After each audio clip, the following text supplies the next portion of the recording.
অন্যের ভিডিও দেখলে আপনি ধাক্কা দিয়ে চলে যান, ভিডিও না দেখে। আপনি মনে রাখবেন আপনার ভিডিও কিন্তু অন্য এরকমই করবে।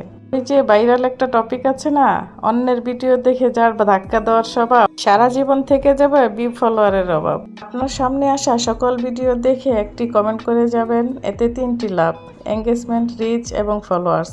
আমার ভিডিওটি দেখার ফলে আমি মাত্র একটি ভিউ পাবো, আর আপনি কমেন্ট করলে আপনি সেই কমেন্টের অনুযায়ী অনেক ফলোয়ার পাবেন। এখন আবার ভিডিও দেখে অনেকেই বলবেন ভিডিওর সাথে কথার সাথে তো কোনো মিল নেই। আসলে আজকে আমি গরুর পায়া রেসিপি নিয়ে চলে আসছি। গরুর পায়া মানে নেহারি রান্না করতে চলে আসলাম। প্রথমে কিন্তু আমি পায়াগুলো লেবুর রস আর হালকা গরম পানি দিয়ে অনেকক্ষণ ভিজিয়ে রাখছিলাম। আপনারা ভিডিওর শুরুতে দেখতে পাচ্ছেন যে আমি রসুন, পেঁয়াজ, কাঁচামরিচ, শুকনো মরিচ এগুলো ব্লেন্ড করে দিয়েছি।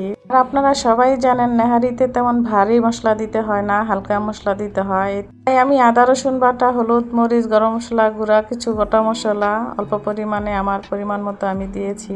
অল্প আছে প্রায় 2.5 ঘন্টা সময় নিয়ে আমি চুলার উপরে বসায় রাখছি। নেহারিটা একদম সফট হয়েছে এবং খুব সুন্দর হয়েছে। এই তো আমার নেহারিটা দেখেন মাশাআল্লাহ কতটা সুন্দর হয়েছে, এবং খেতে কিন্তু ভীষণ মজা হয়েছিল।